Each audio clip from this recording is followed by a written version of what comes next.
asalaamu aleykum mbokk yeeg xarit yi maa ngi leen di nuyu tey si jumaa ji présenté leen sunu dernière éphéméride de la semaine naan leen jumaa mubarak di sant borom bi di ko santati encore une fois sunu éphéméride tey ñu proposé leen yu 11 juillet bi di ko introduire sunu journée mondiale bi de la population journée mondiale de la population biñ koy commencé célébrer ba léegi c'était depuis 1989 pourquoi 89 ndax ci 11 juillet bi 87 la àddina bi demoon ba toll ci limu 5 milliards d'habitants 5 milliards d'habitants boo xam ne bi nag jéem nañu xool saytu nan la ñu war a mën def ak 5 milliards d'habitants yi par rapport à àddina bi ni àddina bi tëddee ci ressources ci évolution am en termes de dégradation climatique ak population yi seen bopp nan lañ war mën a def ak ñoom parce que donc objectif bi mooy jéem a xool enjeu yooyu yëpp croissance démocratique bi nga xam ni am na yenn diwaan yoo xam ni fa la gën a gaawee ak yeneen i diwaan wante aussi fexe ba xool nit ñi nan lañu mën a jot ci bérébu pajukaay yi beaucoup plus facilement ñu jéem ci saytu aussi les droits des femmes et des filles maanaam xale yu jigéen yeeg sunu soxna yi l'éducation ba ñëw ci am pauvreté ak migration entre les peuples entre les pays ba ci changement climatique yooyu yëpp nekk na loo xam ni ñoo ngi koy jéem a mettre en relation ak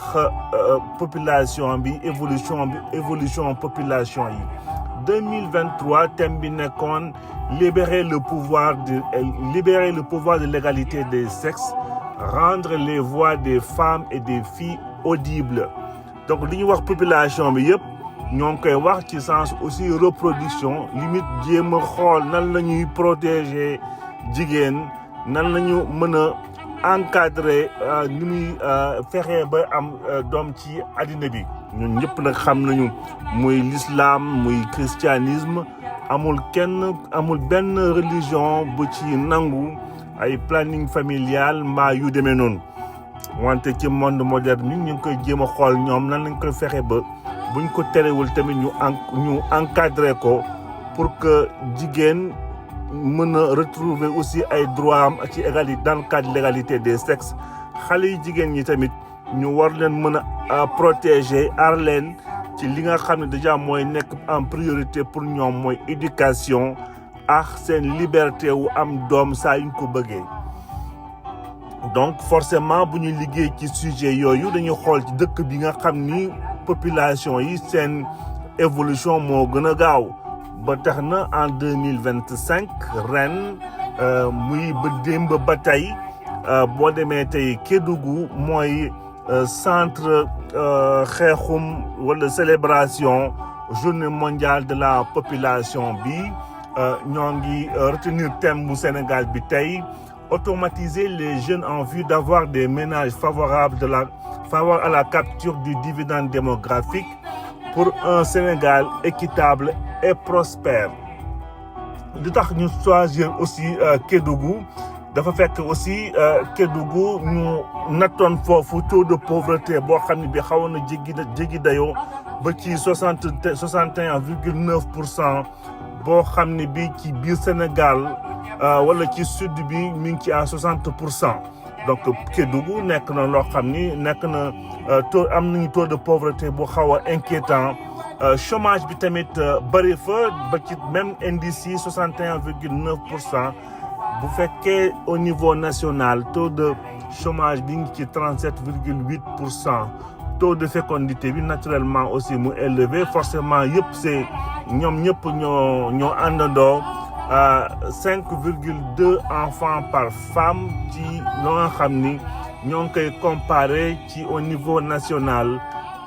4,2 donc taux de fécondité aussi des adolescents entre 10 et 19 ans mu nekk ci 26%. Donc loolu moo tax ñu xaw a concentré wu tey ren du moins ci Kédougou organiser fa ay manifestations pour jéem a sensibiliser askan bi. Man bu fekkee d'accord naa pour que sujet bi ñu xool ci ñi nga xam ni ay dëkk yi nga xam ni fa la population bi gën a gaawee di am, wante ñu bañ a stigmatiser tout simplement ay dëkk yi nga xam ni par rapport à seen pauvreté di leen di joxoñ. D'ailleurs loolu mooy tax sax souvent xeex yi du mës a dakk duñu mës a dakkal ay journée mondiale, parce que at bu ne niñ koy approche biñ ci def souvent nit ñi duñ ko nangu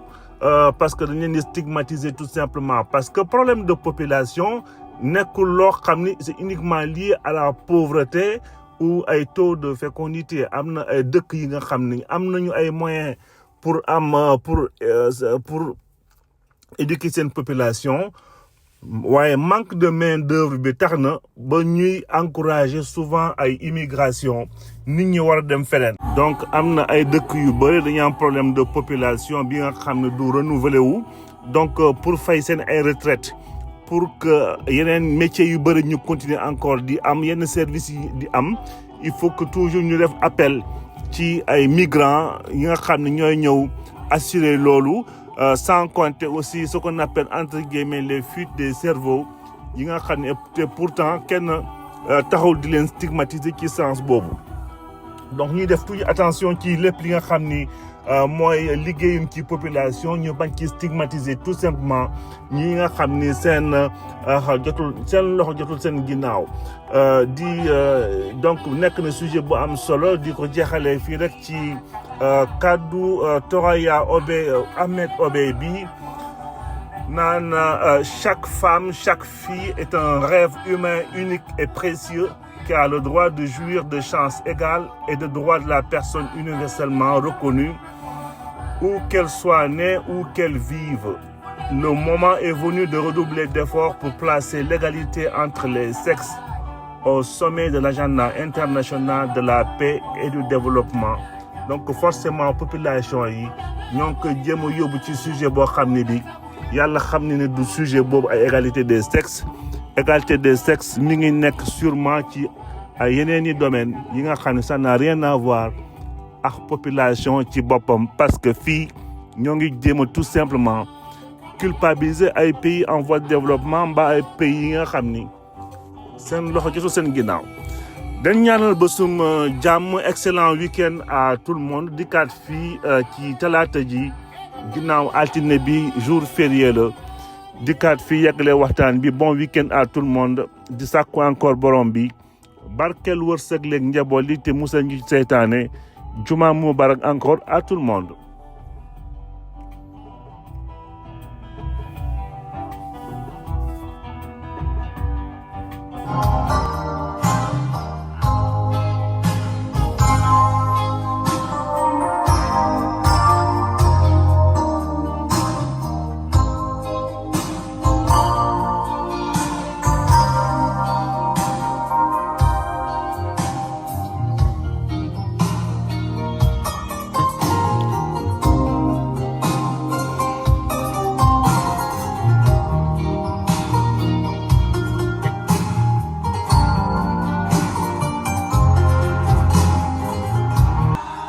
Juillet 2024 bi nag dañu si am mbégte présenter leen éphéméride bi, bëgg a partager ak yéen ay gis-gis, ay réflexion, ay émotion. ñu choisir nag bañ ci retenir ay date yu bëri dañu si jàpp ñaari date, wante boo xoolee sax date yi dañuy àndandoo di wuute, wante am nañu une certaine continuité ci ñoom ñaar. ndaxte dinañ wax ci 11 juillet 2000, dinañ wax ci 11 juillet 2007. ndaxte 11 juillet 2000 ci la xeex wala xare diggante Senghor ak Cheikh Anta Diop pour ne pas dire njabootu intellectuel njabootu idéologique Senghor ak njabootu idéologique u Cheikh Anta Diop continuer encore seen xeex ba dem dugg ci biir këru Alioune Diop ñu xamee ko ki nga xam ni moo créé woon présence africaine Alioune Diop ñu koy woowee le Socrate noir nga xam ni addinam yëpp ba mu génnee sax ci ay responsabilités étatiques dafa dellu si waat pour continuer sa maison d'édition bi nga xam ne bi bëggoon noo fexe ba non seulement mu lawal facilité édition yi nga xam ni ci culture africaine moo nekkoon ci seen base wante aussi il était ouvert à d'autres cultures kii di Alioune Diop donc ubbi bunt yi ba tey 11 juillet 2000 kii di Léopold Sédar Senghor aussi continuer foofu seeni combat idéologique ci même bés bi la ñu édité bi naan l'Afrique noire donc de Cheikh Anta Diop livre bi ak dans la même foulée ci même bés bi ñu édité fi livre bi naan hommage à Léopold Sédar Senghor homme de culture lii nag mel ni comme un genre provocation la ci si ñoom ñaar dinañ ci dikkaat léegi wax ci sunu gis-gis. Deuxièmement ñëw ci Mbaye Niang Babacar Niang maître Babacar Niang avocat bi tey la fi wàññeeku woon xamoon nañ aussi digganteem ak jaar-jaaram ak Cheikh Anta Diop xool aussi résultat yi mu amoon au niveau politique xëy na aussi dinañ ci am explication ginnaaw même trajectoire bi lool. donc programme baa ngi nii ñoo ngi ko bloqué ci ñaari date yi 11 juillet 2000 11 juillet 2007 donc livre bi nga xam ne ñoo ngi ko jagleel Cheikh Anta Diop nag di Cheikh Anta Diop l'Afrique noire précoloniale donc livre bi bañ koy def ñu rendre compte que bi kii di Cheikh Anta Diop bindee depuis bi mu bindee nation nègre et culture ba léegi lam ci doon wax kenn mënu ko woon dindi au contraire que idées yi mu ci doon véhiculer nekkul woon ay idées yoo xam ni c'était dépassé c'était plutôt ay idées yoo xam ni qui n'ont pas vieilli et qui continuent ñu koy entretenir ndax ci époque bi ñu ñëw ci parce que période bi mu koy wax xëy na nekkul woon période boo xam ni bi amoon na assez d'oreilles attentives tax ñu ci bëri il prenait ça pour un révolutionnaire tout simplement loolu nag ñu bañ a fàtte rek benn mbir boo xoolee li mu ci doon wax waxu indépendance de l'Afrique doon wax waxu création d'un état fédéral continental africain muy wax ci waxu origine africaine et négroïde de l'humanité et de la civilisation di wax ci l'origine nègre et de la civilisation égyptienne nubienne di ci wax ci identification des grands courants migratoires et la formation des ethnies africaines et cetera loolu lépp nekkoon yoo xam ni moom la nekkoon doon ko développé ci thèse am bi nga xam ni dinañ ci dellu siwaat ci benn fànn bi loolu fan la ko doon defee ci contexte su indépendance ci jamono indépendance boobu koo xam ni kii di Léopold Sédar Senghor nekkoon ku jege on parle d'établissement on parle d'administration coloniale on parle de ñëpp ñi nga xam ni ñoo yore woon mbir yi ci jamono boobu di tubaab yi nga xam ni xëy na yeneen thèses yi aussi arrangé wuñu leen woon Senghor juddoo foofu Joal màggee jàngee ci yenn structures yi décroché agrégation de grammaire dem di conduire Sénégal ci mouvement indépendance wante ñu bañ a fàtte ni Senghor ci ay jaar-jaaram en 83 moo ko indi moo tax mu ñëw en 83 dugg académie française loolu yëpp bu mënee am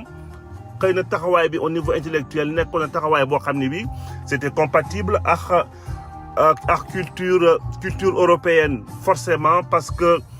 bu demee sax dañaa bay jàngale son latin ak grec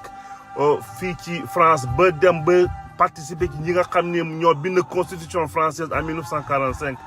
ba siégé ci ay cabinet ministériel bu 4e république bu France foofu mën nañ wax ni kooku ku xaw a jege la woon ci puissance coloniale donc bu demee ba am ay antagonisme intellectuel ak idéologique ak Cheikh Anta Diop dinañ posé wu la question est-ce que amul leneen lu nekk ci ginnaaw diggante ñaari nit ñi dong xëy na bu ñu jeexalee suñu exposé bi dinañ ci dellu si waat jéem a comprendre ñaari nit ñi seen ay approches yi lu tax ñu doon wuute wuute bi nag donc Cheikh Anta Diop donc moom toujours mi ngi doon jéem a dëggal boppam ci loo xam ne nag daaw ci woon mën a d'accord ak Senghor donc seen antagonisme yooyu yëpp entre égyptologue bii di Cheikh Anta Diop ak Léopold Sédar Senghor loolu lépp mi ngi nekkoon en rapport ak tension yi nga xam ni ñoo nekkoon ci société sénégalaise ci période première année wu indépendance ci gis-gis yi nga xam ne orientation yi nga xam ni sunu société war na ko mën a évoluer déjà en 1960 ñëpp xam nañ ci 9 janvier bi kii di Cheikh Anta Diop la ñëwoon présenter thèse am bi nga xam ni bi d'ailleurs ci la ñu génnee son livre là l'Afrique du moins les nations nègres et culture ba muy ñëw di def thèse am bi foofu en 1960 basé ko ci comparer système politique et sociaux de l'Europe et de l'Afrique de l'Antiquité aux formations des États modernes jury bi ni plus ni moins juste mention honorable la ko jox mention boo xam ne bi mënu ko woon permettre sax muy jàngale ci ay universités européennes ou françaises noonu la demee ñu mu mujj dellu si Sénégal ci contexte boobu fekk fa Léopold Sédar Senghor aussi mu war ko continuer di ko defal ay bagages kii di Cheikh Anta Diop nag opposition principalement ak Léopold Sédar Senghor moom mi ngi wax donc il prône forcément la renaissance africaine bi jamono boo xam ne bii Senghor moom négritude la doon utiliser ci approche am pour gën a neexal puissance coloniale moment boo xam ne bii Cheikh Anta Diop mi ngi waxu renaissance africaine à partir de héritage u Égypte pharaonique ak promotion des langues négro-africaines donc Senghor nag mu koy traité plutôt des amis africains de langue étrangère des écrivains africains de langue étrangère donc ñoom ñaar seen bras de fer parfois doon na tàng bu baax a baax avec d'ailleurs une certaine violence des mots on parle vraiment de violence des mots parce que déjà bu ñu xoolee kii di Cheikh Anta Diop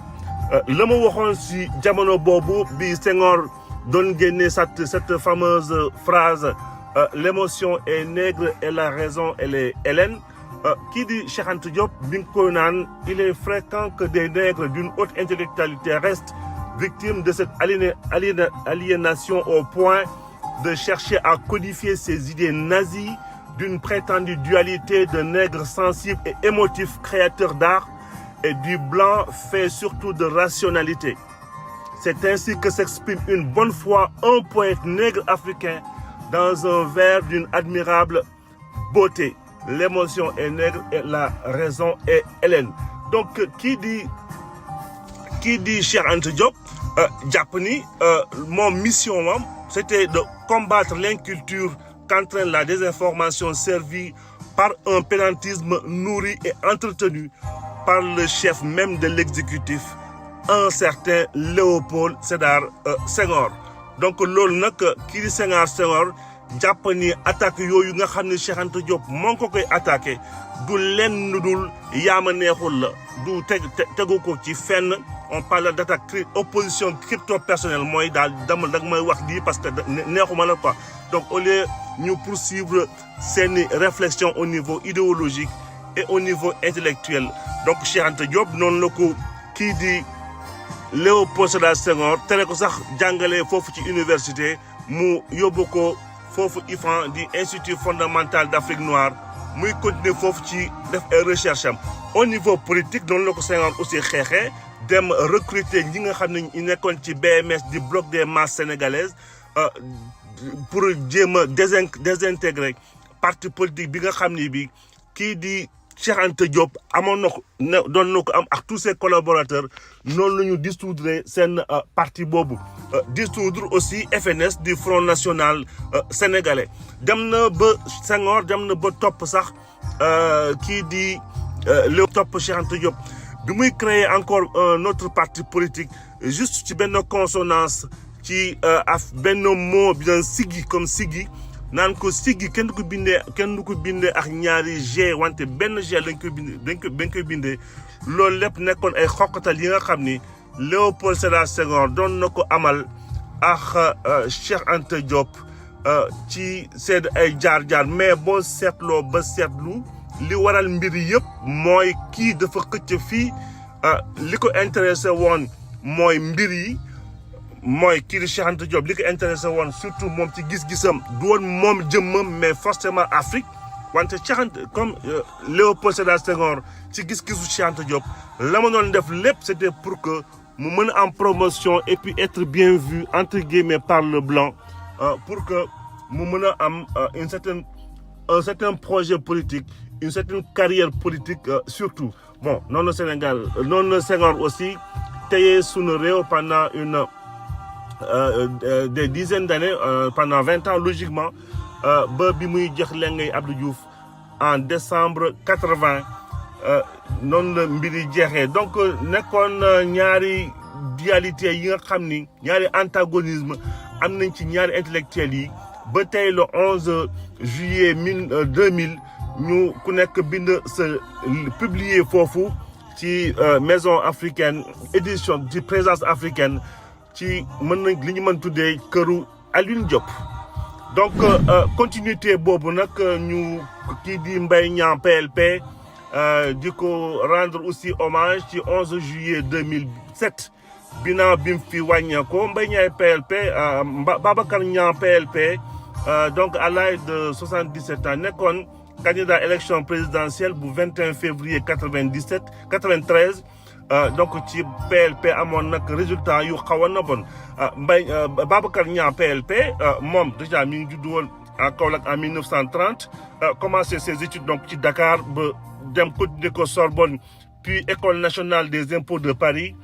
ku xawoon a jege Cheikh Anta Diop noonu à un moment donné aussi mu quitté woon RND pour lancer son parti politique du PLP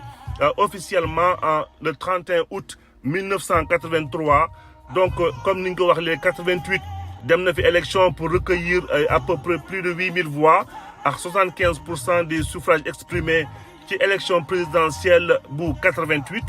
dellusiwaat 93 ci élection yi nga xam ni ñu mujjee woon ko classé 8e et dernière position ak 0,81% des voix forcément comme ni mi ngi nekkoon ci trajectoire u Cheikh Anta Diop donc lépp li nga xam ne nekkoon na ci malédiction politique bu Cheikh Anta Diop toute cette lignée là a été presque éloignée pour ne pas dire effacée au niveau des succès politiques ci jamono boobu parce que courant bi doon gën a am doole moo nekkoon courant bi nga xam ne bi xawoon na jege puissance coloniale amoon na ay compromis pour ne pas dire des compromissions ci puissance coloniale ci jamono boobu képp ku nekkoon dans des tics de gauche muy ay ñoom PAI toutes les difficultés qu'ils avaient mooy seen taxawaay idéologique ak intellectuel bi nga xam ni amoon na ko ci Afrique wante il faut toujours faire attention lañ ci mën a jàpp toujours mooy nit ñi nga xam ni ñoo bokkandoo en général bu ñuy am coow ci seen biir dafa fekk rek am ku leen rax antagonisme bi amoon ci Cheikh Anta Diop ak Léopold Sédar Senghor moo amoon ci Abdoulaye Wade ak Abdou Diouf moo amoon finalement aussi ci Macky Sall ak kii di Ousmane Sonko mais ku ci bëri am seetlu toujours di nga gis ni li ñuy xeex ci kaw yëpp ci suuf xëy na ñoo ngi waxtaan wala am nañ toujours ay cofeel ak i respect yoo xam ne xëy na ca kaw nit ñi duñu ko mën a comprendre ndax lii waral loolu day fekk souvent raison bi tax ñu du ñu jegewoo ñoom ñëpp day fekk loo xam ni du nekk ci loo xam ne mooy dëgg mbaa étranger ñëw rax leen mbaa yeneen entité ñëw rax leen parce que li tax ñuy wax lii mooy ki mel ni Léopold Sédar Senghor dans certaines confidences doon na diggal njabootam ñuy déglu ay bind ak i waxi Cheikh Anta Diop malgré seen antagonisme ca kaw amoon na respect bu baax ci kii di Cheikh Anta Diop pour ne pas dire d'ailleurs peut-être éventuellement certains regrets ou certains respect boo xam ne bi am na ko ci Cheikh Anta Diop te gëm na aussi xëy na moom mii Léopold Sédar Senghor thèse yi nga xam ne Cheikh Anta Diop doon na ko exprimer bu ko gëmaloon tamit xëy na aussi amoon na ci respect donc mbir mi souvent du jar topp lu ñu wax ay ma rirandoo pour bañ a comprendre ay xeex yoo nga xam ni am na xeex bu am na lu tax mu am te boo jéemul xool li tax xeex ba am doo ci mën a am idée boo xam ne bi idée bu précise la pour que nga mën ci am taxawaay dëggal ci sa bopp ci gis-gis bi nga xam ne war nga ko amal yow mi ci sa bopp. donc loolu lañ la wax ci antagonisme boobu ak conflit yi amoon idéologiquement entre njabootu Senghor ak njabootu Cheikh Anta Diop bi nga xam ni intellectuellement parlant maylu doon woon dara Senghor wante Senghor aussi am na fu mu ko bloqué woon am na fu mu ko kojoon au niveau politique ba finalement mujjul woon def dara mais la ñuy jàpp tey ci Cheikh Anta Diop xëy na sax moo ëpp solo tey ci sunu culture li ñu jàpp ci pour Senghor même bu fekkee mémoire baa ngi fii am nañu respect ci intellectuel bi am nañu respect ci ki nga xam ne bi aussi am na tour au niveau international. waat juste ci résultat 93 yi comme on dit tant qu'on y est pour fàttaliku résultat yi nga xam ni amoon nañ ko ci élection 93 yi Abdou Diouf amoon 58,40% des voix kii di Abdoulaye Wade amoon 32,3% des voix on aime souvent rappeler résultats yi jajaa fàttali candidat yi fa nekkoon si jamono boobu Landing Savané 2,91 Abdoulaye Bathily 2,41 kii di Iba Der Thiam 1,61 Madior Diouf 0,97 Mamadou Lo candidat indépendant 0,85 ak Maître Babacar Niang amoon 0,81% des voix sur vote yi nga xam ne bi ñu ngi toll woon au total ci 2 millions inscrits ak suffrage exprimé 1,3 million voix.